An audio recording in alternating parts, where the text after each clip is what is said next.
Hello students, देखो last class हम लोगों ने सॉलिड स्टेट के अंदर मैंने आप लोगों को एक डीपीवी दी थी, डीपीवी नंबर 2। हम लोगों ने एफसीसी, सीसीपी और सॉरी एफसीसी, बीसीसी और सिंपल क्यूबिक को डिस्कस किया था। याद है आपको चीज़ें? एक बार रिवाइज करें। छोटी से छोटी चीज़ें क्या क्या सीखा था हम लोगों ने? यूनिट सेल के निकालना, एक तो Z, एक कोऑर्डिनेशन नंबर, एक रिलेशन बिटवीन, और एक क्या निकाला था हमने? Packing fraction. बताओ सिंपल क्यूबिक के लिए Z की value, coordination number A and R, packing fraction 52.4%। बताओ बॉडी सेंटर्ड के लिए Z 2, coordination number, relation √3a is equals to 4r, 68% होगा। और FCC बताओ, √2a is equals to 4r और ठीक है। तो ये हम लोगों ने लास्ट क्लास डिस्कस कर लिया था, सही है। और उसके अलावा क्या कैलकुलेट किया था अपन लोगों ने? डेंसिटी का फॉर्मूला कैलकुलेट किया था ना। बताओ क्या होता है डेंसिटी का formula? Z into molar mass upon A cube into N। सही है, ये सब पढ़ा था मतलब लास्ट क्लास। चलो आज अपन यहाँ से आगे कंटिन्यू करते हैं, ठीक। और देखो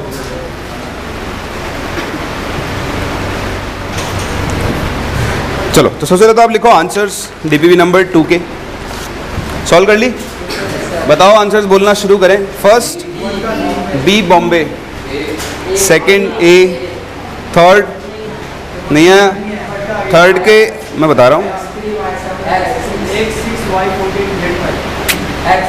X6 Y, आप बोल रहे हो क्या आंसर? हाँ, X6 Y14,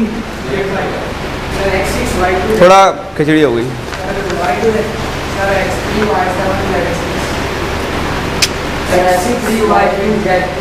X6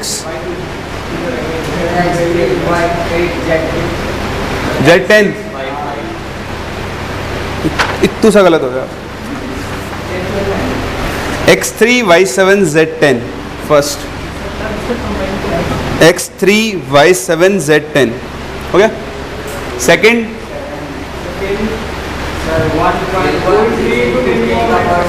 69.8 ग्राम पर सेंटीमीटर क्यूब, वही कैसे हो गया? 69.8 को 1.16 कैसे लिख दोगे आप? जे कौन सी मैथ से भैया? और भी कुछ पूछा है क्या? सेकंड का आंसर है ए, थर्ड के सेकंड का आंसर है 69.8 ग्राम पर सेंटीमीटर क्यूब। डन। चलो नेक्स्ट छोटा सा पैसेज था आपके लिए। एक क्वेश्चन नंबर 5 का आंसर लिखें एफसीसी। सी मतलब 4 नहीं बताएगा, 4 का आंसर भी सी है। फिफ्थ सी, सिक्स्थ का आंसर है डी दिल्ली। देखो सिक्स्थ का आंसर इसमें डी दिल्ली दिया, अब क्या आ रहा है वो तो सॉल्व करने पता लगेगा, ठीक है। हो सकता है गलत हो, मैं कोई ये नहीं कह रहा कि यही सही है, हो सकता है मिसप्रिंट हो गया तो इधर हो गया। अभी तक तो डी है, बाकी सॉल्व करके बात करेंगे। सेवेंथ का आंसर है डी दिल्ली। एट्थ का आंसर है A Agra. Ninth is B Bombay.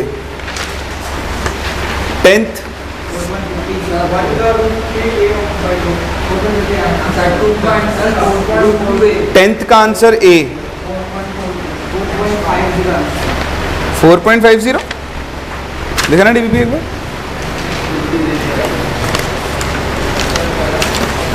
शक्ल तो एक जैसी है, ये 4.50 कहाँ से आ गया? एक सेकंड,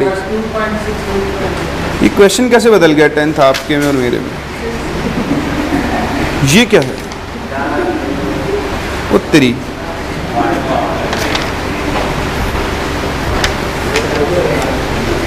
10th क्वेश्चन क्या है? Potassium crystalline body centred cubic lattice unit cell इतना,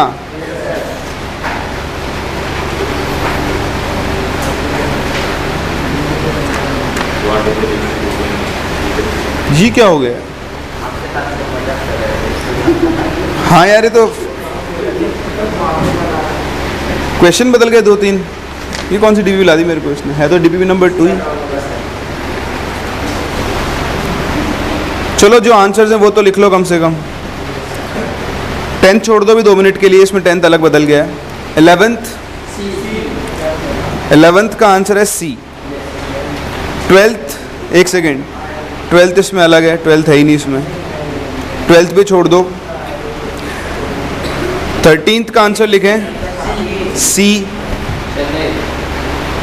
14th का आंसर डी दिल्ली। 15th का आंसर है ए और 16th का आंसर है सी। ठीक है, बाकी 2 के आंसर्स मैं आपको देता हूँ। एक सेकंड रुक जाओ, मेरे पास गलत कॉपी आ गई है। अभी 1 to 5 बोले, 1 to 4 डाउट्स। थर्ड देखो, third question, a compound has cubical unit cell in which x atoms are present at 6 corners. देखो x एटम्स है कॉर्नर्स पर, लेकिन सिर्फ कितने कॉर्नर्स पर हैं? 6। ठीक है, y atoms are at remaining corners, बाकी कितने कॉर्नर्स बचे? 2। तो y एटम्स हो गए 2 कॉर्नर्स पे। ठीक है, and only at those face centres which are not opposite to each other. हे प्रभु,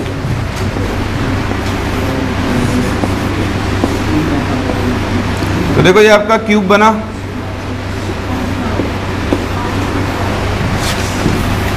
मतलब y एटम यहां हो सकता है, इधर हो सकता है क्या? इधर हो सकता है, तो फिर उधर नहीं होगा।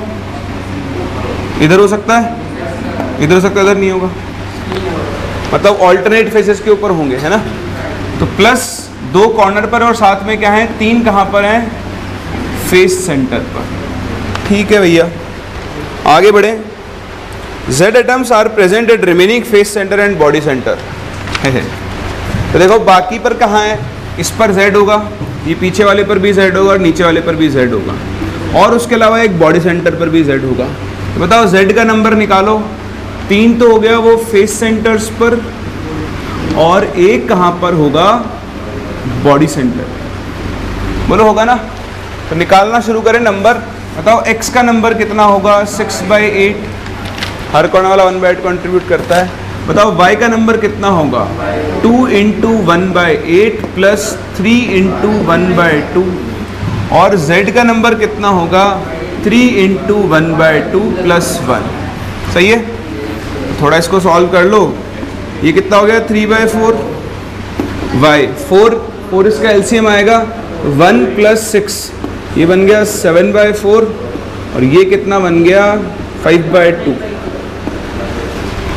सिंपल रेशियो में बदलो, 4 से मल्टीप्लाई करो तो कितना हो जाएगा? x3 y7 z।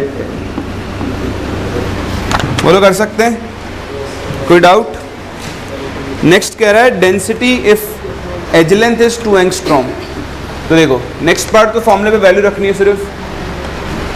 बताओ डेंसिटी का फॉर्मूला क्या होता है? Z × molar mass upon Na × AQ। बताओ Z कितना आएगा?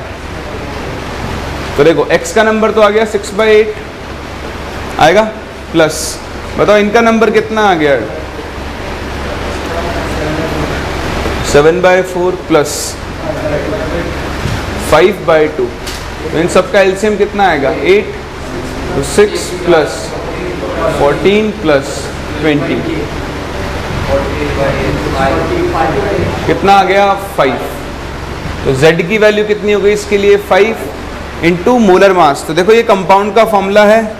आपको X का एटॉमिक मास दिया है 40, तो 120 प्लस 420 540 प्लस 800 1340। तो 1340 ग्राम इसका हो गया मोलर मास। Na की वैल्यू हो गई 6 × 10⁻23, और इसकी एज लेंथ दी हुई है आपको कितनी? 2 एंगस्ट्रॉम। तो 2 इंटू 10⁻⁻8 सेंटीमीटर क्यूब में देना ना आंसर आपको, इसका क्यूब कर दो, इस वैल्यू को सॉल्व कर लो, आपको अपना आंसर मिलेगा जितना भी आता है इससे।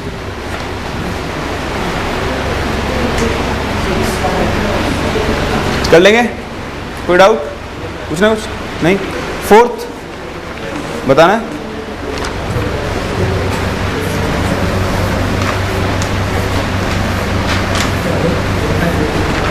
देखो फोर्थ क्वेश्चन कह रहा है calcium crystallises in a cubic unit cell with density इतना।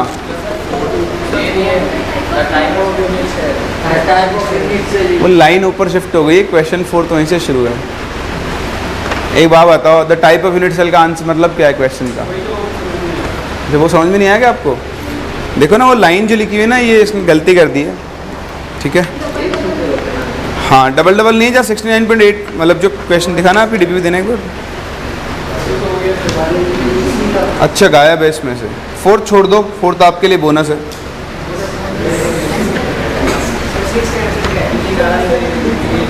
सिक्स्थ का है D Delhi.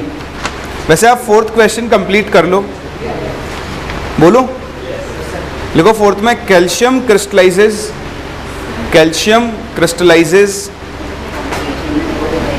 In a cubic unit cell, इसी पे लिख दो डीपीपी पे।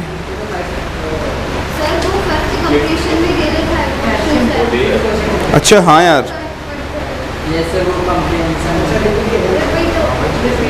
रिपीट हो गया है, हटा दो ये क्वेश्चन, हटा दो इसमें से, ठीक है? चलो फिफ्थ हो गया। सिक्स्थ का आंसर बताऊं? कैल्शियम किस यूनिट सेल क्या आ गया? एफसीसी आ गया ना ये, तो नियरेस्ट नेबर डिस्टेंस क्या आएगी एफसीसी में? a/√2। a/√2 होती है ना? कैसे कैसे होती है?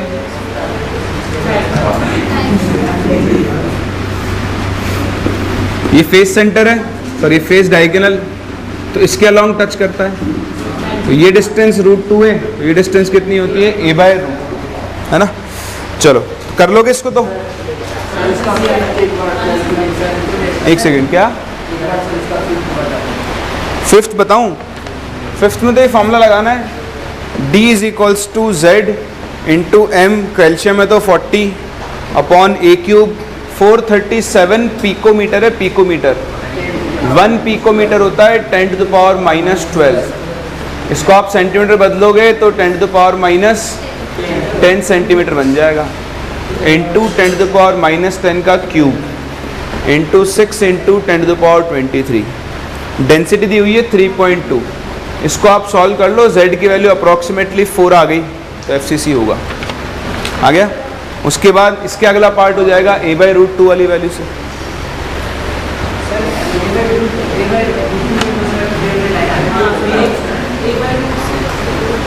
a/√2 से b आ रहा है, बॉम्बे नियरेस्ट नेबर डिस्टेंस ही दिखानी है ना बस। ए कितना दिया है? 437। हाँ 309 आ रहा है। अब इसका आंसर चेंज कर लो, ऑप्शन नंबर बी होगा इसका आंसर। सिक्स्थ का आंसर होगा बी बॉम्बे, चेंज कर लो, करेक्ट कर लो।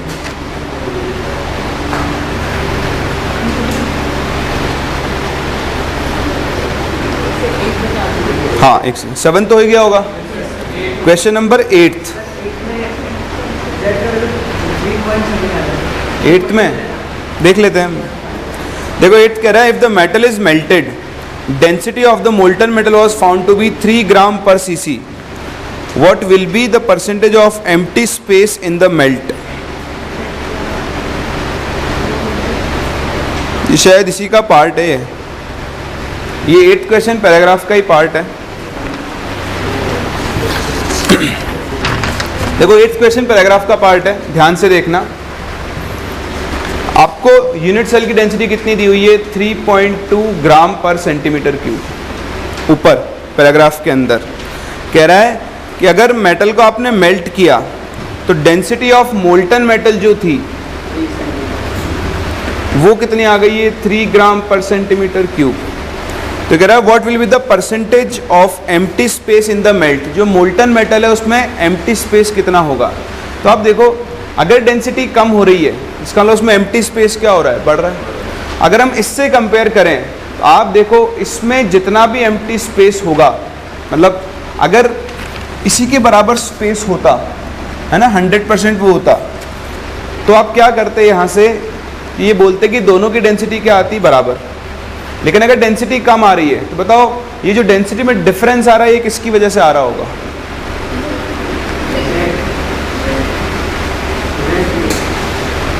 वापस समझो, ये था सॉलिड। इतना तो आपने बचपन में पढ़ा है कि सॉलिड के अंदर क्या होते हैं, स्पेसेस लिक्विड से क्या होते हैं, बहुत ज़्यादा कम होते हैं, बोलो होते हैं। जब ये सॉलिड लिक्विड में बदला होगा, लिक्विड में बदला होगा तो बताओ इनके इंटरमोलिकुलर स्पेसेस कम हुए होंगे या बढ़े होंगे, बढ़ गए होंगे। तो अगर इंटरमोलिकुलर स्पेसेस बढ़ गए तो लिक्विड की डेंसिटी सॉलिड से क्या आने वाली है, कम। समझ रहे हो। अब देखो इसकी जो डेंसिटी आई उससे आप निकाल लो परसेंटेज ऑक्यूपाइड स्पेस। भाई देखो ये जो डेंसिटी आ रही है ये पैकिंग की वजह से आ रही होगी ना, जितना क्लोजली आइटम्स पैक्ड होते हैं डेंसिटी क्या होती है उतनी ही ज़्यादा, जितना लूजली पैक्ड होंगे डेंसिटी क्या होगी उसकी उतनी ही कम। बात समझ रहे हो। तो वही चीज़ आप यहाँ पे देखो, अगर यहाँ डेंसिटी इतनी है इसका मतलब यहाँ पर स्पेस ऑक्यूपाइड थोड़ा कम हो चुका होगा।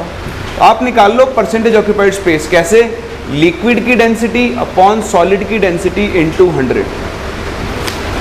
इसमें से ये तो आएगा ऑक्यूपाइड स्पेस, 100 में से इसको माइनस कर दो, बताओ क्या मिल जाएगा आपको। एक बार देखने वैल्यू कितनी आ रही है।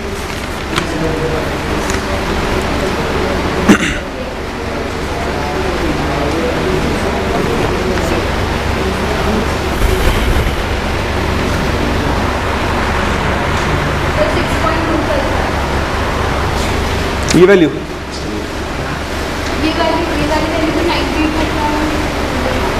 इससे नहीं है।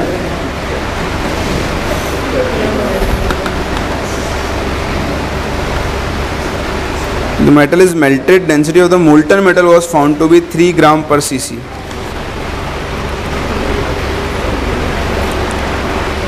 काम करते हैं हम 437 पिकोमीटर। इसको आप कंपेयर करो, FCC था ना, √2a इज इक्वल्स टू होता है 4r। बहुत बड़ा नहीं मिल रहा है।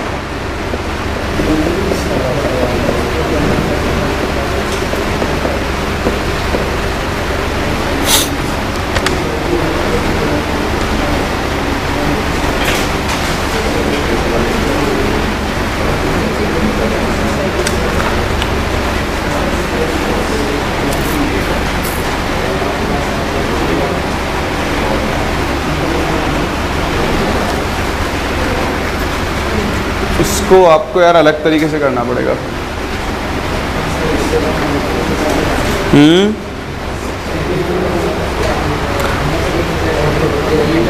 थोड़ा कैलकुलेटिव हो जाएगा यार। ये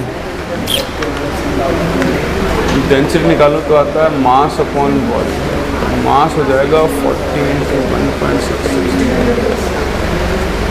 डिवाइडेड बाय वॉल्यूम होगा 4/3 पाई r³ और ये अपॉन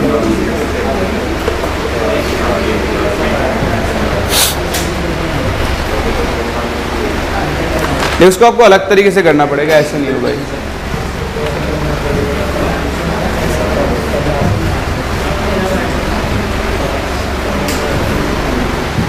देखो क्वेश्चन नंबर 8 थोड़ा कैलकुलेटिव है, ये लेंदी है कैलकुलेशन, बट आंसर उसी से आएगा। ये कह रहा है कि एक मेटल है उसको आपने मेल्ट किया, तो मेटल कौन सा अपना, कैल्शियम। बताओ अगर मैं कैल्शियम की डेंसिटी निकालूं, डेंसिटी ऑफ कैल्शियम मुझे निकालना है, इसकी मैं थ्योरेटिकल डेंसिटी निकाल रहा हूँ। थ्योरेटिकल का मतलब क्या होता है, हम 100% पैकिंग मानकर चलते हैं कि सारे के सारे कैल्शियम एटम के बीच में 0 गैप है। तो उस केस में क्या होगा, डेंसिटी ऑफ कैल्शियम निकालोगे तो बताओ कैसे निकालेंगे, mass of calcium atom divided by क्या करोगे इसको आप, वॉल्यूम ऑफ कैल्शियम एटम। बताओ एक कैल्शियम एटम का मास कितना होता है, 40 AMU। AMU का मतलब कितना हो गया, 40 × 1.66 × 10⁻⁻24 grams. This divided by volume of calcium atom. बताओ वॉल्यूम ऑफ कैल्शियम एटम कैसे निकालेंगे? 4/3 पाई आर क्यूब। बताओ एफसीसी के लिए आर और ए में क्या रिलेशन होता है? √2a इक्वल्स टू क्या होता है? 4r। आप यहाँ पर r की जगह क्या लिख सकते हो? a/2√2 का होल क्यूब। समझ रहे हो? यहाँ से आपको कैल्शियम की डेंसिटी मिलेगी, मान लो कुछ d ग्राम पर सेंटीमीटर क्यूब। इसको आप ना सेंटीमीटर में बदल लेना एज लेंथ को। तो ये आपको मिल गई कैल्शियम की डेंसिटी। ध्यान देना, ये मैंने क्या बोला है कि एक कैल्शियम एटम की डेंसिटी है। तो जब हम 100% मतलब हम थ्योरेटिकल बात करेंगे तो हम 100% पैकिंग मानकर चलते हैं। हम ये मानकर चलते हैं कि इनके बीच में वैकेंट स्पेस क्या है? ऑलमोस्ट 0 है। अब ये कह रहा है कि जब आपने इसको मेल्ट किया, तो देखो आप मेल्ट करोगे तो ऑब्वियसली मॉलिक्यूल्स के बीच में डिस्टेंसेस क्या हो चुकी होंगी? थोड़ी ज़्यादा बढ़ चुकी होंगी। बताओ क्या उस केस में डेंसिटी इस डेंसिटी के बराबर आ सकती है? समझने की कोशिश कर रहे हो? है ना? अभी क्या है? 100% पैकिंग है सबके सब, जैसे ये हैं दोनों, ये भी अपन ने बिल्कुल क्लोजली पैक्ड मान के चल लिए, इनके बीच में स्पेस 0 है। तो अब इसकी डेंसिटी है d। अब ये थोड़ा ऐसे रखे हुए हैं। बताओ अब डेंसिटी d से ज़्यादा आएगी या कम? कम आएगी ना, ज़्यादा नहीं आ सकती ना। तो अब बताओ जो जितनी भी डेंसिटी आ रही है वो इस पैकिंग के हिसाब से आ रही है। तो ये आपकी ऑब्जर्व डेंसिटी जो आपको दी हुई है 3 ग्राम पर centimetre cube.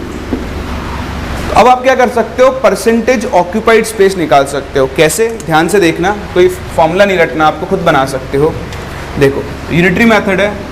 When density is d ग्राम पर सेंटीमीटर क्यूब, तो बताओ पैकिंग कितनी थी? बताओ 100% पैकिंग थी। बताओ जब डेंसिटी 1 ग्राम पर सेंटीमीटर क्यूब होगी तो पैकिंग कितनी होगी?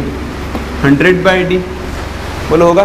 बताओ जब आपकी डेंसिटी 3 ग्राम पर सेंटीमीटर क्यूब है तो डेंसिटी कितनी होगी?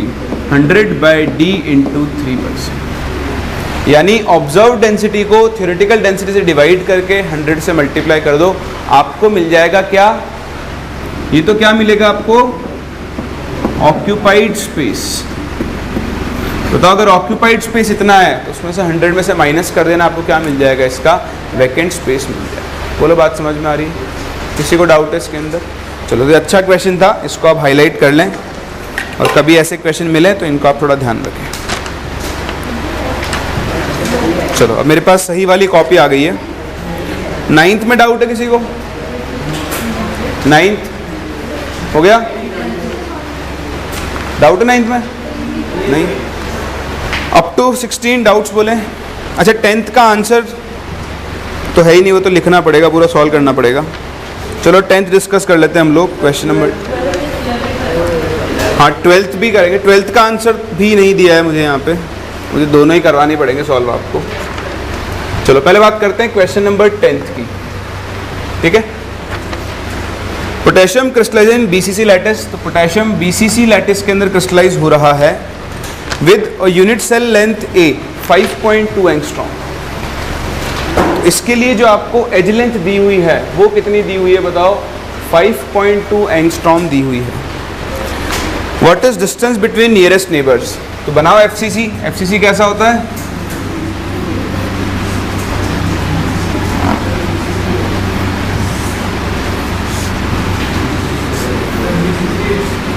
Sorry BCC.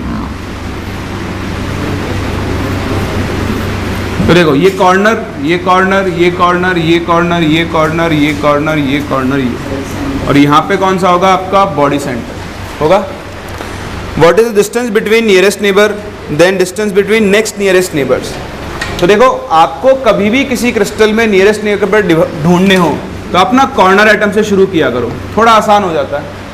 तो देखो कॉर्नर से एक तो ये डिस्टेंस निकालो, बॉडी सेंटर वाले की डिस्टेंस कितनी आएगी बताओ? √3a/2। बॉडी डायगोनल पूरा कितना होता है? √3 है, उसका आधा कर दिया। और देखो इस वाले की लेंथ कितनी आएगी? a। इस वाले की डिस्टेंस कितनी आएगी? √2a आएगा। उसके बाद नंबर आएगा इसका, जिसकी डिस्टेंस कितनी होगी? √3a। तो आपको तो वैसे भी नियरेस्ट और नेक्स्ट टू नियरेस्ट ढूंढना है, यानी पहला और दूसरा। बताओ कंपेयर करो, सबसे छोटी डिस्टेंस कौन सी होगी? तो जो नियरेस्ट होगा वो तो किस पर होगा? √3a/2 पर होगा। ये हो गया फर्स्ट नियरेस्ट। बताओ सेकंड नियरेस्ट कहाँ पर होगा? ए, और √2a कितना होता है? 1.414a। सेकंड नियरेस्ट कहाँ पर होगा? ए पर। समझ में आ रहा है? तो पहला और दूसरा पार्ट का आंसर लिख लो। फर्स्ट का आंसर तो कितना हो गया? √3a/2। सेकंड का आंसर कितना हो जाएगा? A. Third, how many nearest neighbours? 8। Third part का आंसर हो गया 8। फोर्थ का आंसर कितना हो जाएगा? 6, है ना? एक ये वाला, एक ये वाला एज, एक ये वाला एज, एक इसके ऊपर वाला एज, एक इसके इधर वाला एज, एक इसके पीछे वाला एज। ये सब इससे ए डिस्टेंस पर होंगे।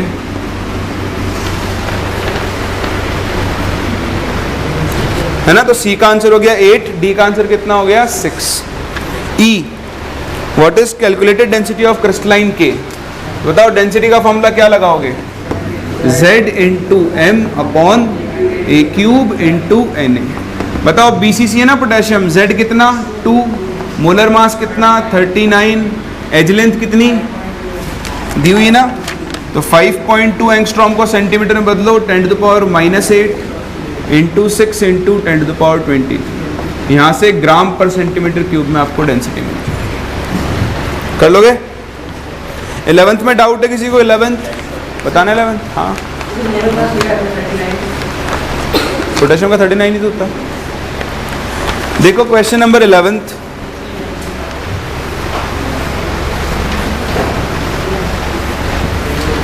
कह रहा है metal crystallise into 2 cubic phases FCC and BCC। ये तो कर लोगे यार आप भाई। एक तो आपको डेंसिटी ऑफ FCC निकालनी है और एक डेंसिटी ऑफ BCC निकालनी है। कर लोगे? Z1 upon Z2 into A2 cube upon A cube आ जाए, A1 क्यूब आ जाए। 12th,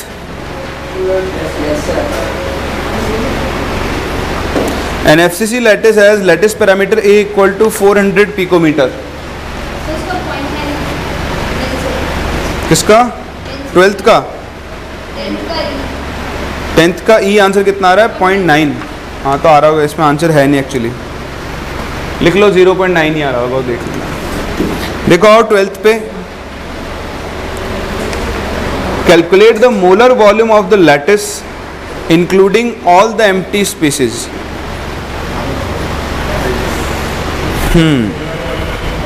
मोलर वॉल्यूम मतलब 1 मोल का वॉल्यूम। ठीक है, कर लो।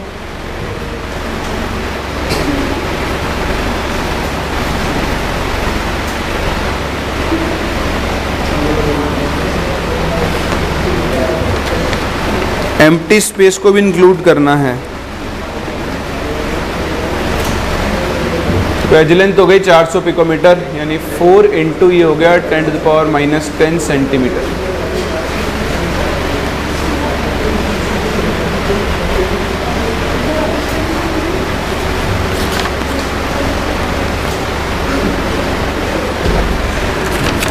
तो वॉल्यूम ऑफ यूनिट सेल कितना हो जाएगा? A cube.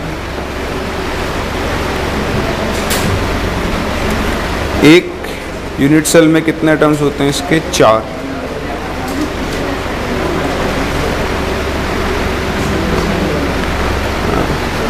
तो ये कह रहा है कि एम्प्टी स्पेसेस को भी आपको इंक्लूड करना है।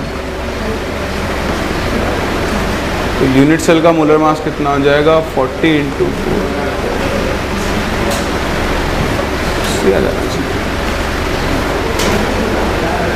1 2 3 4 5 6 7 8।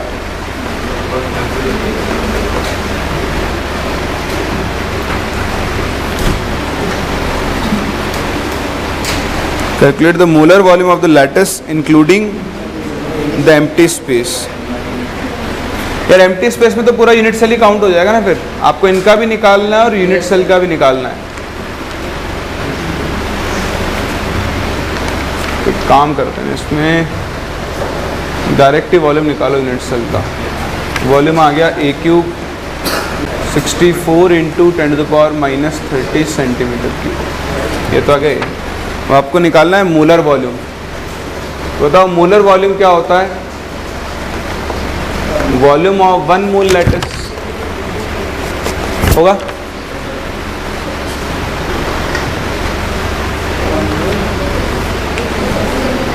1 मोल में कितने लैटिस होंगे? Na लैटिस होंगे। तो अगर एक लैटिस का वॉल्यूम इतना है तो बताओ Na लैटिस का कितना होगा? इसको आप 6 से मल्टीप्लाई कर दोगे, 6 × 10⁻23 से, ये आना चाहिए और क्या है। पर इसमें एक लैटिस में कितने एटम है? 4।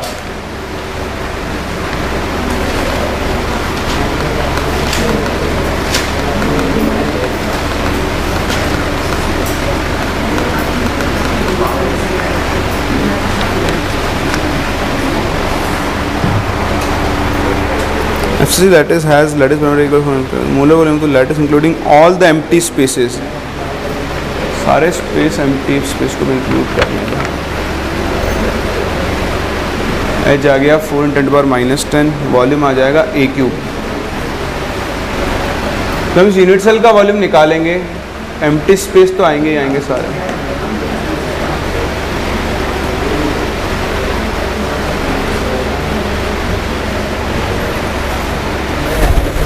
चलो एक बार देखते हैं इसको। 12th के अलावा बोलो 16 तक और कोई doubt? 16 which of the following is a covalent solid? Carborundum होता है SiC, सिलिकॉन कार्बाइड, ये आप इनऑर्गेनिक के अंदर पढ़ते हो। तो सिलिकॉन कार्बाइड के अंदर क्या होता है? वही कोवेलेंट बॉन्ड्स का नेटवर्क बनता है जैसे SiO2 में बनता है, तो इसके लिए हम इसको कोवेलेंट सॉलिड बोलते हैं।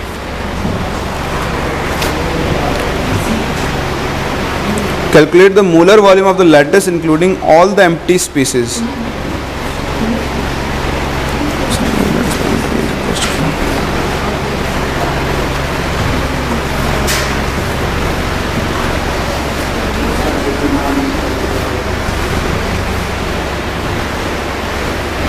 FCC के लिए Z की वैल्यू हो गई 4।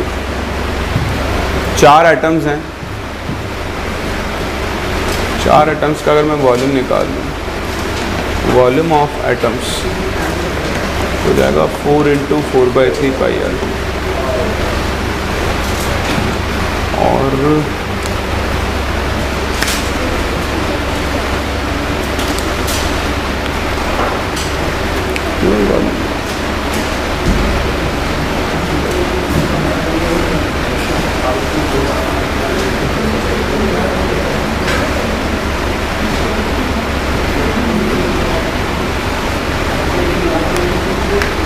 चलो 12th अभी देखते हैं। अभी तो हम लोग आगे पढ़ते हैं, फिर उसके बाद बात करते हैं। देखते हैं इसमें कुछ ना कुछ है, छोटी मोटी चीज़ मैं भी देखता हूँ, फिर बताता हूँ। ठीक है, टाइम वेस्ट हो जाएगा अपना सारा। हाँ तो आधा घंटा तो पढ़ेंगे ना, पढ़े हुए नहीं क्या ऐसे, तो फिर रोज डिस्कशन में टाइम चला जाएगा। हेडिंग डालो पैकिंग ऑफ एटम्स।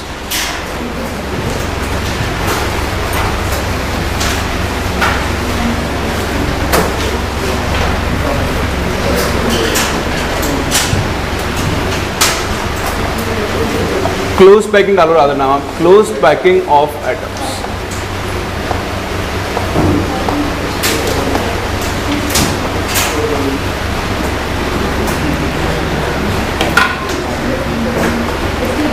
देखो हम यहां पर एटम्स को क्लोजली पैक करेंगे, ठीक। तो क्लोज पैकिंग के अंदर हम कुछ चीजें मान के चलते हैं। सबसे पहला जो हमारा अजम्पशन है, एक ही अजम्पशन है सिंपल सा। अजम्पशन इतना है कि हम जो लैटिस पॉइंट्स हैं, बताओ लैटिस पॉइंट्स हम किस किस को काउंट कर सकते हैं? एटम्स, मॉलिक्यूल्स, आयन, सबको।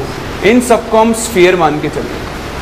ये हम पहले भी डिस्कस कर चुके हैं कि हम स्फीयर्स के थ्रू ही क्लोज पैकिंग डिस्कस करेंगे, क्योंकि जितना क्लोजली हम स्फीयर्स को पैक कर सकते हैं वही आपकी क्लोजेस्ट पैकिंग आती है, ठीक। अब देखो यहाँ पे आपको कुछ भी रटना नहीं है, कुछ डायग्राम्स बनेंगे, वो आपको देखने समझने, और किससे कौन सी स्ट्रक्चर जनरेट होती है वो आपको सीखना है। यहाँ पर आप वॉइड्स वगैरह सीखोगे जो कि बहुत काम में आती हैं आपके, तो बहुत ध्यान से देखते हुए चलो। सबसे पहले हम बात करेंगे क्लोज पैकिंग इन 1 डायमेंशन।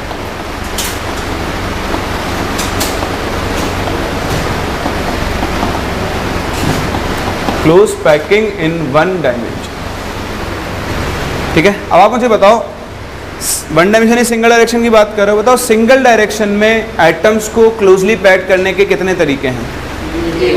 एक ही तरीका है, सारे एटम्स को क्या करो, एक लाइन में बिठा दो,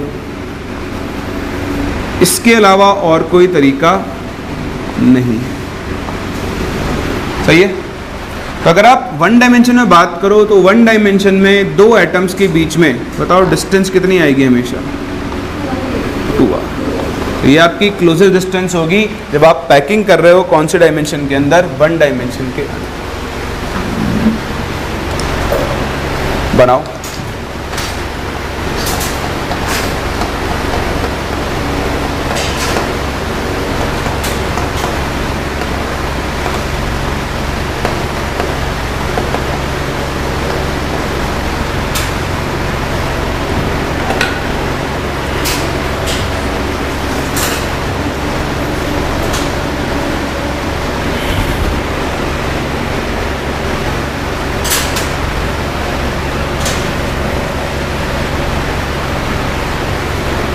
हो गया?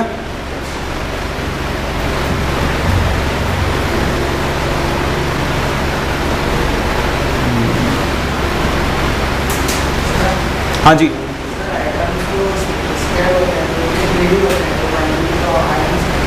क्यों नहीं आ सकता? एक लेयर बनाओ। हाँ, सर्कल थोड़ी होगा वन डायमेंशन। वन डायमेंशन में अरेंज करो मतलब सिंगल डायरेक्शन में अरेंज करो। अरे यार ये 3D है, ये 3D है।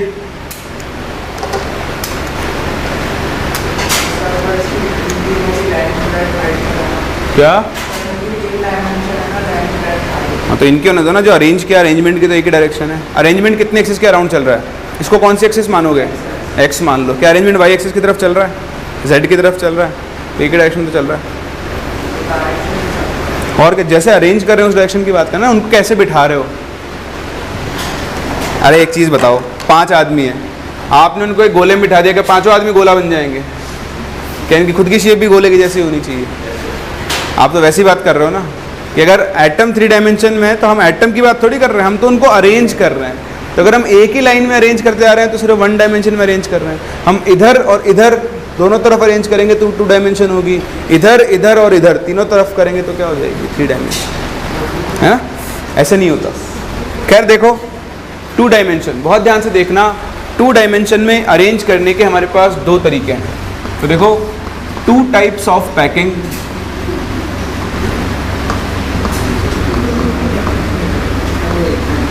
Can occur in 2D। ठीक है, बहुत ध्यान से देखना।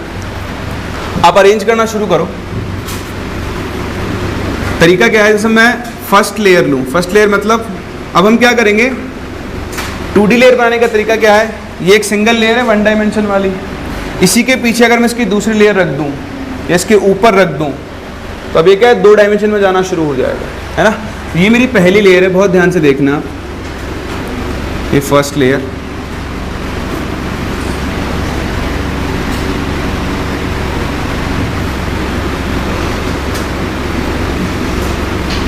इस तरह से। अब इस लेयर के ऊपर मैं दूसरी लेयर ऐसे रखूं कि पहली लेयर और दूसरी लेयर के एटम्स एग्जैक्टली सेम हो, कोइंसाइड करें एक दूसरे से।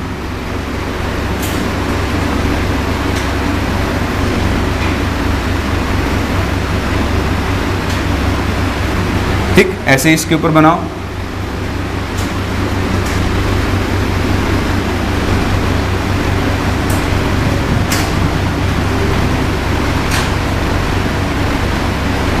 होगा? अब आप देखो, इसमें आप कोई भी एक एटम चूज कर लो, बताओ कौन सा करूं? मिडिल लेयर है, कोई भी एक एटम कर लो। ये वाला कर लो, सेंटर वाला ही। आप बताओ इस एटम को कितने एटम्स टच कर रहे हैं?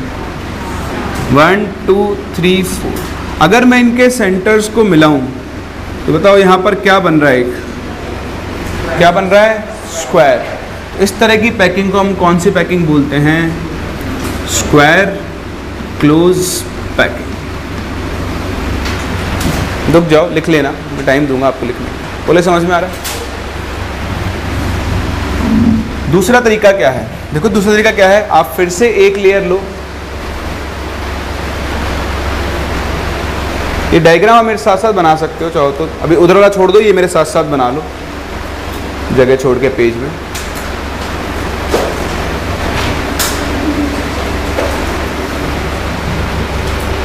सही है, ये एक लेयर। अब हम इसके ऊपर रखेंगे दूसरी लेयर सच दैट कि दूसरी लेयर के एटम्स इन दोनों एटम्स के बीच वाली जगह पर आ रहा हूँ, डिप्रेशंस बोलते हैं हम इनको, इस स्पेस के अंदर आ रहा हूँ। तो देखो मैं सेकेंड लेयर रखना शुरू कर रहा हूँ,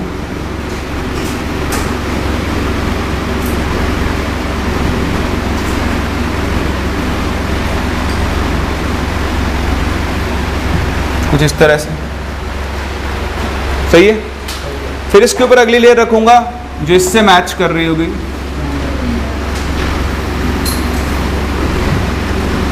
देखो उसके एटम्स भी इनके बीच वाले स्पेस में आ रहे होंगे, ठीक है। थोड़े मेरे गोले टेढ़े मेढ़े हो सकते हैं, और कोई बात नहीं, चलने दो। इस तरह से मैंने 3 लेयर्स बनाई। अब आप देखो, आप फिर से इस लेयर में कोई भी एक एटम चूज करो, जैसे मैं ये चूज कर रहा हूँ, बताओ इस लेयर को कितने एटम्स, इस एटम को कितने एटम टच कर रहे हैं, 6। तो ये 1, ये 2, ये 3, ये 4, ये 5 और ये 6।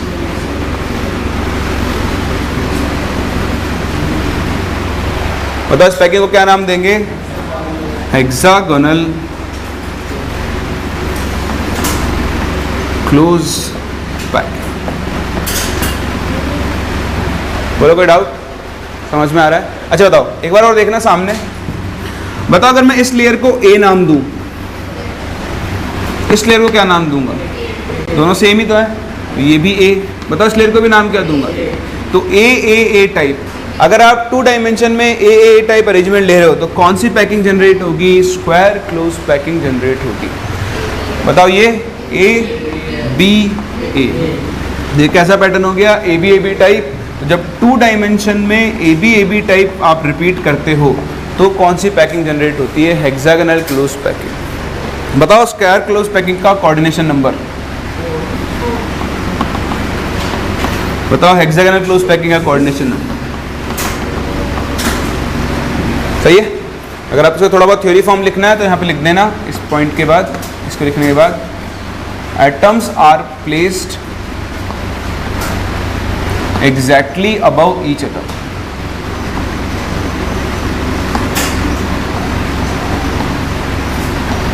और यहाँ पे आप लिख देना atoms of second layer occupy the spaces between the atoms of first layer।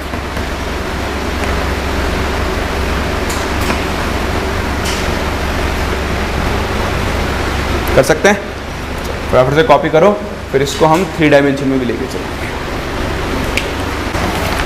फिर देखो आगे, अभी तो आप 2 डायमेंशन में थे, अब आप इसी को लेकर चलोगे 3 डायमेंशन में। हेडिंग डालो next, third, close packing in 3 dimension.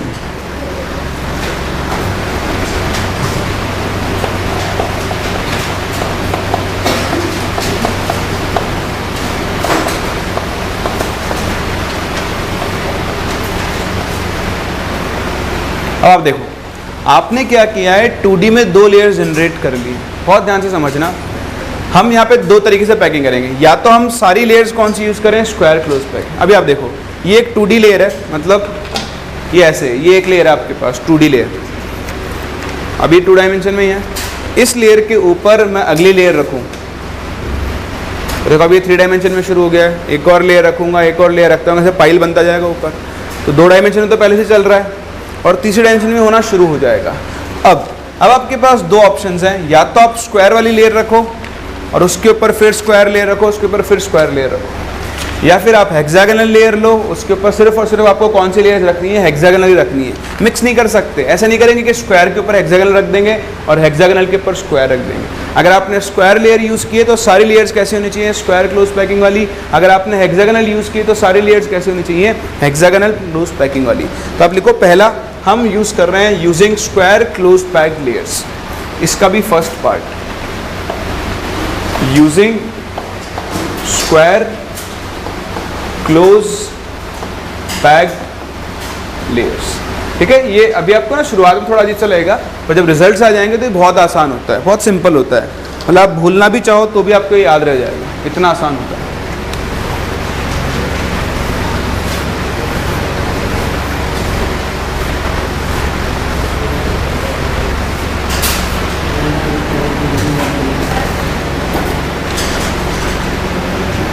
चलो करें शुरू। अब देखो स्क्वायर क्लोज पैकिंग के दो तरीके। अब यहाँ पे हम 3D लेयर्स यूज़ करेंगे, तो थोड़ा सा आप ध्यान से देखें। मैं एक लेयर यूज़ कर रहा हूँ, आप मेरे साथ साथ ही बना लो, थोड़ा सा टाइम बचेगा।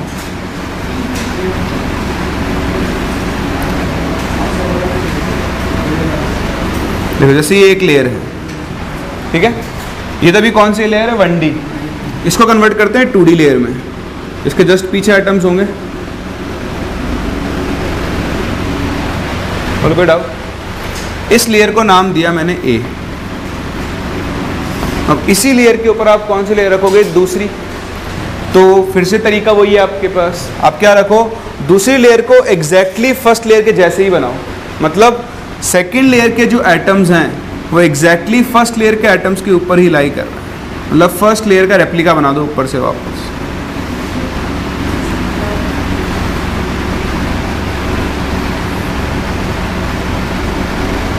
समझ में आ रहा है? ये तो फ्रंट वाले एटम हुए, इसके बैक वाले एटम भी बनाओ। बोलो होगा? बताओ इस लेयर का नाम A, तो इस लेयर का नाम भी क्या होगा? इसके ऊपर फिर एक और लेयर रखो, वो लेयर भी एग्जैक्टली इसी की तरह होगी, होगी नहीं होगी? तो बनाओ नहीं बनाओ उसको, मैं नहीं बना रहा हूँ, अपना काम यहाँ से हो जाएगा। अब आप ध्यान से देखना एक बार, अगर मैं ऊपर वाली लेयर के कोई भी 4 एटम्स का सेंटर मिलाऊं तो देखो क्या बन रहा है, ऊपर एक स्क्वायर। सेम चीज़ मैं नीचे वाली लेयर के 4 एटम्स के सेंटर को अगर मिलाऊं तो वहाँ पर भी क्या बन रहा है, एक स्क्वायर। और अगर इन सब के कॉर्नर्स को मैच कर दूं, बताओ मेरे पास क्या बन रहा है, क्यूब। अगर आप ध्यान से ऑब्जर्व करो, इस क्यूब के हर कॉर्नर पर एक एटम प्रेजेंट है। बताओ इसको हम कौन से स्ट्रक्चर बोल सकते हैं, सिंपल, क्यूबिक, या फिर आप इसे क्या बोल सकते हो, प्रिमिटिव यूनिट सेल। इस तरह से आपका प्रिमिटिव यूनिट सेल जनरेट होता है। और समझ में आ रहा है? कोई डाउट है किसी को? चलो एक तो सबसे पहले आप ये बनाओ, इस तरह से आप जब, अब देखो याद क्या रखना है इसमें आपको डायग्राम याद नहीं रखना है, आपको याद रखना है कि इन 3D अगर आप ए टाइप पैकिंग करो तो बताओ कौन सी स्ट्रक्चर जनरेट होती है, उससे सिंपल क्यूबिक स्ट्रक्चर जनरेट होती है। बनाओ, फिर देखते हैं क्या होगा अगर हम यहाँ पर AB टाइप पैकिंग करेंगे। चलो अब आप मुझे बताओ, अगर मैं यहीं पर AB टाइप पैकिंग कर दूं सेम चीज़ इसी के अंदर, तो बताओ कौन सी स्ट्रक्चर बन सकती है। सोच समझ के जवाब देना, ऐसे हवा में कुछ मत बोलना। आप दिमाग लगाओगे आपको दिख जाएगा। मैं यहाँ डायग्राम तो बनाना शुरू कर रहा हूँ वैसे।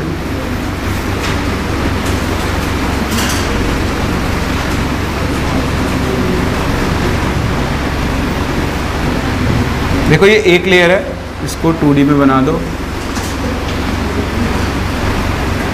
अब बताओ और कोई तरीका है एटम्स को अरेंज करने का? दूसरा तरीका क्या हो सकता है, आप सेकेंड लेयर को ऐसे रखो कि वो इनके बीच वाले स्पेस को ऑक्यूपाई करे। मतलब सेकेंड लेयर आप कुछ ऐसे बनाओ,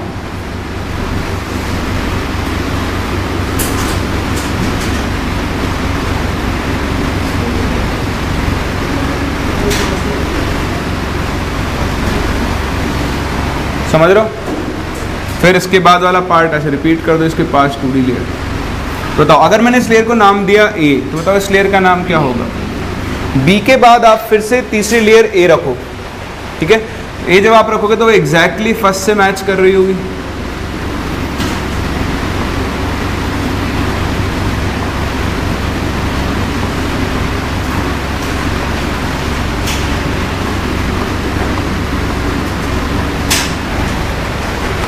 समझ रहे हो? तो अगर आप ध्यान से देखो, बहुत ध्यान से अगर आप देखो, इसको हम कुछ ऐसे बना सकते हैं। इसी स्ट्रक्चर को कुछ ऐसे बनाओ कि नीचे वाले लेयर के मैं सिर्फ 4 एटम्स उठा रहा हूं, ऐसे। ऊपर वाले लेयर का सिर्फ एक एटम उठा रहा हूं, सिर्फ एक एटम। वो एक एटम इनके बीच वाले स्पेस में आएगा। और फिर इसके ऊपर वाली जो मैं लेयर बना रहा हूं, जो एग्जैक्टली फर्स्ट के जैसी होगी। क्या मुझे बता सकते हो ये स्ट्रक्चर आपको कैसी दिखाई दे रही है? कैसे दिखाई दे रही है? BCC, body centred cubic. देखो ऊपर वाले 4 का सेंटर मिलाओ, ऊपर एक स्क्वायर बना, नीचे वाले 4 का सेंटर बनाओ, नीचे एक स्क्वायर मिला, सबको कनेक्ट कर दो। देखो बॉडी सेंटर पर एक एटम आ रहा है और बाकी 4 है। बताओ कौन सी स्ट्रक्चर जनरेट होगी? Body centred. कहने का मतलब ये है कि अगर आप 3D में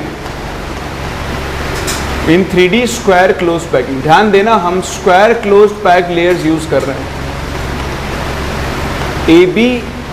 AB टाइप अरेंजमेंट है, उससे कौन सी स्ट्रक्चर जनरेट होती है? BCC structure generate. ठीक है, तो अभी अपन ने ये सीख लिया है कि सिंपल क्यूबिक और बॉडी सेंटर्ड क्यूबिक। हेक्सागोनल कहाँ पर होगा? अभी तो स्क्वायर ले रही तो यूज़ किए, देखो ना स्क्वायर ही तो बन रहा है, हेक्सागन कहाँ बन रहा है? हेक्सागनल लेयर तो आज यूज़ ही नहीं किए अपन ने, अभी तो हम सिर्फ स्क्वायर क्लोज पैक यूज़ कर रहे हैं। हेक्सागनल तो हम लोग नेक्स्ट क्लास यूज़ करेंगे।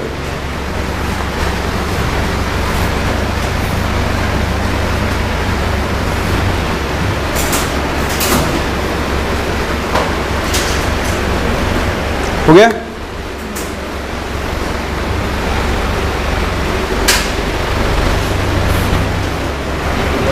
ठीक है, तो देखो ये थी आपकी क्लोज पैकिंग इन 3D। इसमें आप स्क्वायर क्लोज पैक यूज कर रहे हो।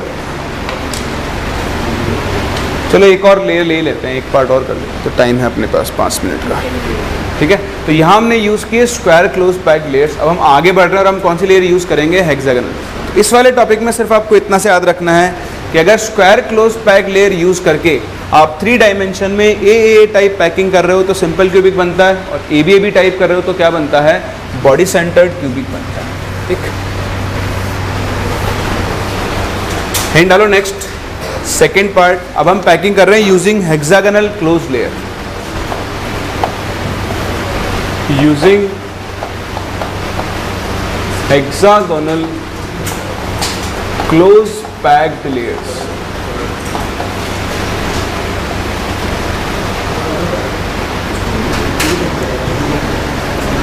ये थोड़ा इंटरेस्टिंग है, आपको थोड़ा ध्यान से देखना होगा। यहाँ पर हम वॉइड्स बनाएंगे, वो आपको सीखनी होगी। 2 तरह की वॉइड्स बनती हैं, शायद नाम भी सुना हो आप लोगों ने। सुना है कभी? नहीं। हाँ, देखते हैं कैसी बनती है। आप बनाना करें शुरू स्ट्रक्चर। इसमें हम क्या कर रहे हैं, इसके 2 पार्ट में हम इसको पढ़ते हैं। पहला, placing the second layer over the first layer. लिखो, placing the second layer over the first layer. तो सेकेंड लेयर के ऊपर आप यहां पर क्या करते हो? फर्स्ट लेयर रखते हो। तो कैसे रखोगे? बताओ आपको कौन सी लेयर यूज करनी है? हेक्सागोनल। तो आप पहले एक हेक्सागोनल लेयर बनाओ। ध्यान से देखना हेक्सागोनल लेयर कैसी बनेगी।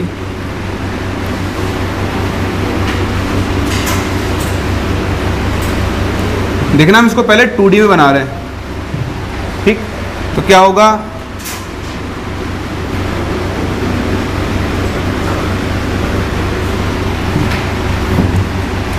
ऐसा करो, इसको यहीं तक रोक लो ऐसे, और इसी का थर्ड पार्ट बनाओ।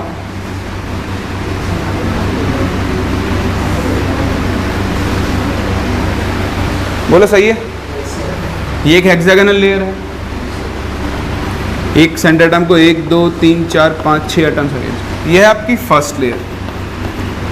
अब फर्स्ट हेक्सागोनल लेयर पर हम कौन से हेक्सागोनल लेयर रखेंगे? सेकंड। बहुत ध्यान से देखना, जब मैं इसके ऊपर सेकंड लेयर रखूंगा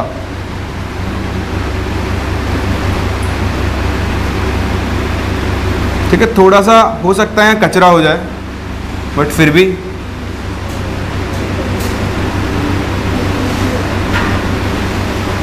क्योंकि 3D मॉडल बनाना इसका थोड़ा सा डिफिकल्ट है, इसलिए हम इसी पे चलेंगे। देखो ये सेकंड लेयर के फ्रंट वाले आइटम, ये इसके बैक वाले आइटम्स होंगे, और ये उसके भी बैक वाले आइटम्स। समझ रहे हो? इस तरह से लेयर एक्सटेंड होती जाएगी। आप चाहो तो इसको थोड़ा और आगे एक्सटेंड कर लो,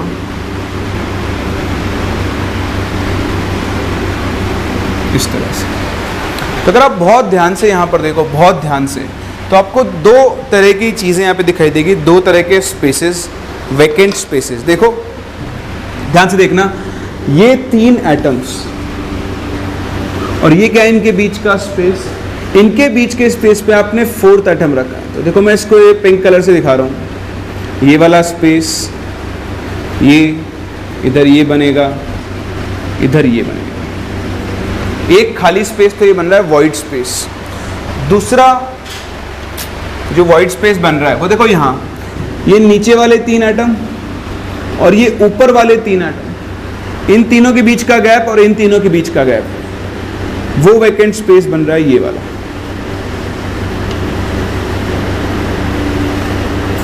बोलो समझ सकते हो? ठीक है। तो आपको स्ट्रक्चर बनानी आए तो बढ़िया, नहीं आए तो और भी बढ़िया। आपको सिर्फ समझना है कि ये देखना है कि दिखाई दे रहा है नहीं दिखाई दे रहा है कि यहाँ पर 2 तरह के स्पेसेस क्रिएट हो रहे हैं, इनको हम बोलते हैं वॉइड्स। क्या बोलते हैं? तो जैसे ही हम सेकंड लेयर को फर्स्ट लेयर के ऊपर रखते हैं, मेरे पास इस स्ट्रक्चर में 2 तरह की वॉइड्स जनरेट होती हैं। ये जो वॉइड्स हैं इन्हें हम कौन सी वॉइड्स बोलते हैं? Tetrahedral voids. क्या बोलते हैं? Tetrahedral voids. और ये वाली जो वॉइड्स हैं इनको हम लोग क्या बोलते हैं? Octahedral voids. बोलो बात समझ में आ रही है? तो ये टेट्राहेड्रल वॉइड्स हैं और ये कौन सी वॉइड्स हैं? Octahedral voids.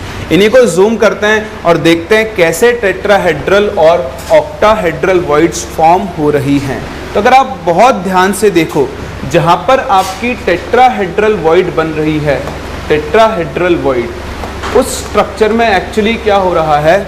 उस स्ट्रक्चर में आपके पास देखो ध्यान से, नीचे कितने एटम्स हैं बताओ? बताओ कितने एटम्स हैं नीचे? 3 है। और ऊपर कितना एटम है? 1। तो इसको टेट्राहेड्रल वॉइड क्यों बोला?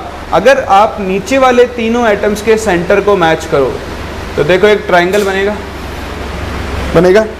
इस ट्राइंगल के सेंटर को अगर आप इसके सेंटर से मैच करो तो देखो जो स्ट्रक्चर बनेगी वो बताओ किसको रिप्रेजेंट कर रही है? एक टेट्राहेड्रन को। तो सिंस ये एक टेट्राहेड्रन को रिप्रेजेंट कर रहा है, इसलिए हम इस वॉइड को कौन सी वॉइड बोलते हैं? टेट्राहेड्रल वॉइड बोलते हैं। तो आप ये ध्यान रखें, जब 3 एटम्स, 3 स्फीयर्स को आपने ऐसे अरेंज किया और उनके ऊपर आपने 4th एटम रखा, तो जो बीच में एक स्पेस क्रिएट होगा उसे हम कौन सी वॉइड बोलेंगे? टेट्राहेड्रल वॉइड बोलेंगे। ध्यान देना, इन चारों से टेट्राहेड्रल वॉइड बन रही है, ऑक्यूपाई नहीं हो रही है। खाली अगर आप इसको देखो ना, खाली इसको हम बोलते हैं ट्राइंगुलर वॉइड। कौन सी वॉइड बोलते हैं? Triangular void. इसके ऊपर 4th एटम रखूं तो बताओ क्या इस पूरे स्पेस को ऑक्यूपाई कर लेगा? नहीं करेगा ना। बीच में जो खाली जगह बचेगी उसे हम लोग क्या बोलेंगे? टेट्राहेड्रल वॉइड बोलेंगे। समझ में आ रहा है? कोई डाउट है किसी को? तो ये बनी टेट्राहेड्रल वॉइड। अच्छा बताओ, अगर कोई एटम इस टेट्राहेड्रल वॉइड के अंदर आ जाए तो वो कितने एटम्स को टच कर रहा होगा? कितने को? 3 को। क्यों? टच तो करेगा ना ऊपर वाले को। देखो ये अभी टेट्राहेड्रल वॉइड बनी नहीं है, टेट्राहेड्रल वॉइड ऐसे बनेगी। ये एक एटम, ये दूसरा एटम, ये तीसरा एटम और ये इसके ऊपर आएगा 4th एटम। अभी जो बीच वाली जगह है इसको हम क्या बोलते हैं? Tetrahedral void.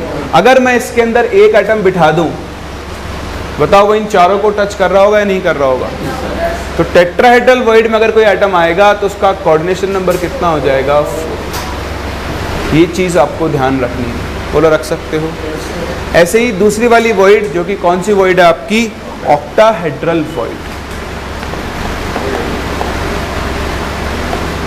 Octahedral void. एक बार स्ट्रक्चर देखो आप वापस से। देखो ऑक्टाहेड्रल वॉइड बहुत ध्यान से देखना कैसे बनती है, वरना आप इसमें मिस्टेक कर सकते हो। ऑक्टाहेड्रल वॉइड बनाने के लिए आपके पास नीचे होंगे 3 एटम्स। एक लेयर के 3 एटम्स उठाओ, देखो सामने बना लेना। फिर ये कॉर्नर, ये कॉर्नर, ये कॉर्नर, ठीक है। तीनों के सेंटर को मैच करो। बताओ क्या बन रहा है? एक ट्राइंगल, ठीक है। इधर आना एक बार इस पे डायग्राम पे। देखो मैंने मान लो कोई से भी ये 3 उठा लिए, 1 2 3, नहीं ये नहीं बना, ये वाली लेयर उठाई मैंने, 1 2 और 3। 1, तो ये तो यहाँ आ ही नहीं रहा है, इसको उठा लो आप, तो ये वाला 1 2 एंड 3 एक ही लेयर है। और इसके ऊपर भी 3 एटम्स हैं। कौन से? 1 2 और 3। अगर आप बहुत ध्यान से देखो तो नीचे वाले एटम्स एक ट्राइंगल बना रहे हैं, ऊपर वाले एटम्स भी एक ट्राइंगल बना रहे हैं, और दोनों ट्राइंगल के जो एपेक्स समझते हो? ये वाला पॉइंट एपेक्स ही तो बोलते हैं इसको ट्राइंगल का, वर्टेक्स। एपेक्स किसको बोलते हैं? एपेक्स शायद फिर उसमें होता है टेट्राहेड्रन वगैरह। खैर ठीक है, वर्टेक्स है। तो देखो इस ट्राइंगल का वर्टेक्स और इस ट्राइंगल का वर्टेक्स कौन से डायरेक्शन में है? अपोजिट डायरेक्शन में। ये ऑक्टाहेड्रल वर्ड बनने की सबसे इंपॉर्टेंट कंडीशन है कि आपने जो 6 एटम्स टोटल यूज़ किए हैं, 3 एटम से एक ट्राइंगल बनेगा और बाकी 3 एटम से दूसरा ट्राइंगल बनेगा। तो ये वाला और ये वाला, बताओ दोनों ट्राइंगल के अपेक्स क्या होने चाहिए? अपोजिट डायरेक्शन में। अगर आपने दोनों के अपेक्स सेम रख दिए तो कभी भी ऑक्टाहेड्रल वॉइड फॉर्म नहीं होगी। समझ में आ रहे हो? बताओ कंडीशन क्या है ऑक्टाहेड्रल वॉइड बनाने की? 2 ट्राइंगल बनने चाहिए 3-3 एटम से और दोनों के वर्टेक्स क्या होने चाहिए? एक दूसरे के अपोजिट। अब आप इनको मैच करो। तो देखो मैच कैसे करोगे? इस वाले को इस कॉर्नर से मैच करो, इसको इससे करो, इसको इससे, इस वाले को इससे, इनको पीछे वालों से करो। बताओ ये जो स्ट्रक्चर बनी ये किसको रिप्रेजेंट कर रही है? एक ऑक्टाहेड्रन को। इसलिए ये जो वॉइड बनेगी उसे हम कौन सी वॉइड बोलते हैं? ऑक्टाहेड्रल वॉइड बोलते हैं। क्या कोई मुझे बता सकता है कि अगर एक एटम ऑक्टाहेड्रल वॉइड में आए तो उसका कोऑर्डिनेशन नंबर कितना होगा? बस आपको याद कर रखना है कि यहाँ पर अगर कोई एटम इसको ऑक्यूपाई करता है तो उसका कोऑर्डिनेशन नंबर कितना होगा? 6। कोई डाउट? समझ में आ रही है? एक लास्ट चीज़ बस, उसके बाद आप लिख लेना, बस बिल्कुल लास्ट है, ये सबसे इम्पॉर्टेंट है, ये ज़रूर ज़रूर ज़रूर याद रखें कि अगर किसी पैकिंग में n एटम्स हैं, if there are n atoms in a packing, जैसे मान लो एक बहुत सारे एटम्स आपने अरेंज किए, इफेक्टिवली एक यूनिट सेल में 5 एटम्स आ रहे हैं अगर, ठीक, तो जो नंबर ऑफ ऑक्टाहेड्रल वॉइड्स होता है वो n के इक्वल होगा। तो उसमें 5 ही क्या होंगी? ऑक्टाहेड्रल वॉइड्स होंगी। बोलो बात समझ में आ रही है? और टेट्राहेड्रल वॉइड्स का नंबर होता है 2n। इसका मतलब उसमें कितनी टेट्राहेड्रल वॉइड्स होंगी? 10 टेट्राहेड्रल वॉइड्स होंगी। जैसे आपसे बात करूं, बताओ सिंपल क्यूबिक में नंबर ऑफ एटम्स कितने होते हैं? 1। बताओ उसमें ऑक्टाहेड्रल वॉइड कितनी होगी? 1। और टेट्राहेड्रल वॉइड कितनी होगी? 2। बताओ बीसीसी में कितने एटम्स होते हैं? तो उसमें ऑक्टाहेड्रल वॉइड्स कितनी होंगी? 2। और टेट्राहेड्रल वॉइड कितनी होगी? 4। बताओ एफसीसी में कितने होते हैं? तो ऑक्टाहेड्रल वॉइड होंगी 4 और टेट्राहेड्रल वॉइड कितनी होंगी? आई बात समझ में? तो आज के लेक्चर को हम लोग यहीं पे ख़त्म करते हैं, ठीक है। आज अपना एक क्वेश्चन रह गया, क्वेश्चन नंबर 12। एक बार देखता हूँ, इसमें हो सकता है कुछ मिस्टेक भी हो, अभी मेरे को पता नहीं है, कंफर्म नहीं है इसका। नेक्स्ट क्लास हम इसको सॉल्व कर लेंगे, डिस्कस कर लेंगे। अभी आप लोगों ने पैकिंग सीखी है, इसमें अभी जो लास्ट में सब कुछ लिखा हुआ है यही इस लेक्चर का सबसे इंपॉर्टेंट पार्ट है। तो आपको DPP 3 मिल जाएगी, अभी आप वो ट्राई करना। नेक्स्ट क्लास हम इसको डिस्कस करेंगे और यहाँ से आगे कंटिन्यू।